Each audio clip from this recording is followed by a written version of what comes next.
అక్కడ జై విజయులు ఇద్దరు కలిపి 3 జన్మల్లో 3 రూపాలుగా వచ్చారు వాళ్ళు. శిశుపాల్, దంతవక్రని, ఆ తర్వాత హిరణ్యకశిపు, హిరణ్యాక్షని, రావణ్, కుంభకర్ణని చెప్తూ వచ్చారు. మొత్తానికి ఇక్కడ విషయం ఏంటంటే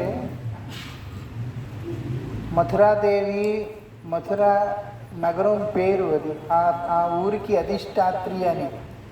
అన్నిటికన్నా ముఖ్యమైన విషయం ఏంటంటే ప్రతి గ్రామం ఏదైతే ఉంటుందో ఆ గ్రామానికి ఒక దేవత ఉంటుంది. అలాగే ప్రతి నగరానికి, ప్రతి ప్రదేశానికి బృందాదేవి బృందావనానికి అధిష్టాత్రి. అలాగే ఈ మథురాకి అధిష్టాత్రి మథురాదేవి. మథురాదేవికి ఆ తర్వాత యమునా మహారాణికి చాలా దగ్గర సంబంధం ఉంది అని మన ఆచార్యులు చెప్తున్నారు. అందుకే రాధాకృష్ణుల లీలల్లో వీళ్ళిద్దరూ కలిసి చాలా లీలల్లో భాగం పంచుకున్నారు అని చెప్తున్నారు. అందుకే ఆవిడ గొప్పతనం అదే. మనందరం ఆవిడ దర్శించుకోవడానికి ఎందుకు వెళ్తాము అంటే ఆవిడ ఆశీర్వాదం వల్ల మనం కూడా రాధాకృష్ణ లీలల్లో అధికారాన్ని పొందగలుగుతాము అన్న ఒక ఆశ, అంతే.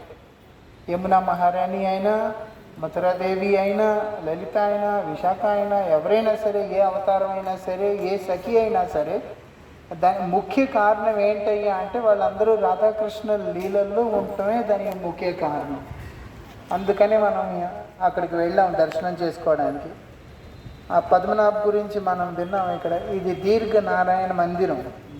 ఈ మందిరం గురించి ఆయన ఇక్కడ మనకి చెప్పారు. ఆయన చైతన్య మహాప్రభు వచ్చి ఇక్కడ ఇంచుమించుగా ఒక 18 రోజుల వరకు ఉండి ఇక్కడ సేవ చేశారు అని. ఆ తర్వాత ధ్రువ మహారాజ్ కూడా నారాయణ రూపాన్ని సేవించడం జరిగింది.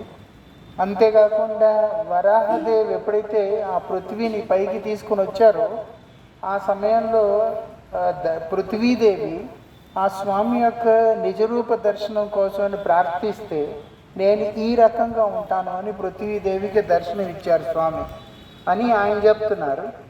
ఆ తర్వాత మన ఆచార్యులు ఏం చెప్తున్నారు, గౌడీ ఆచార్యులు అంటే, ఎప్పుడైతే కంసుడిని చంపడం కోసం అని కృష్ణుడు ఇక్కడికి వచ్చాడో బలరాంతోటి, కానీ చాలా చిన్న పిల్లాడు కదా, ఒక రకంగా చెప్తే 7 సంవత్సరాలే, 8 సంవత్సరాల మధ్యలో, లేదు 11 సంవత్సరాలు ఇంచుమించు, 11 సంవత్సరాలు, అంత చిన్న వయసు. అంత చిన్న వయసులో ఇంత భయంకరమైన రాక్షసుని కంసుడిని నువ్వు ఎలా చంపుతావు, మాకు భయం వేస్తోంది అని చెప్తే అప్పుడు కృష్ణుడు ఆయన సకలకి వాళ్ళందరికీ ధైర్యం ఉండాలి అని వాళ్ళందరికీ చెప్పాడు. ఆయన మీరేం భయపడాల్సిన అవసరం ఏం లేదు, మీరు నన్ను చూస్తున్నది ఏదైతే ఉందో నేను అంతే కాదు, ఇంకా నా రూపం ఉంది అని. అప్పుడే శంఖచక్ర గదా పద్మంతో ఆయన ఈ చతుర్భుజ రూపంలో, ఆ తర్వాత చాలా విశాలమైన రూపంతో ఆయన ఇక్కడ దీర్ఘ విష్ణు రూపంతో దర్శనం ఇచ్చాడు ఆయన. అది చూసిన తర్వాత వాళ్ళందరికీ అన్ని రకాలుగా ఆందోళనలన్నీ పోయాయి. భయం ఎలాగో లేదు, కానీ ఒక ఇది ఉంటుంది, అరే కృష్ణుడు ప్రేమ వల్ల ఏమైనా అయిపోతుంది అని ఆ రకమైన భయం. అందుకని ఆయన చూపించాడు అన్నమాట, ఇదే రూపం చూపించి మీరెవరూ భయపడాల్సిన అవసరం లేదు అని చెప్పి ఆ తర్వాత కంసుడిని వధించారు. ఇది అదే స్థానం మనం వచ్చింది. हम लोग यहाँ दीर्घ विष्णु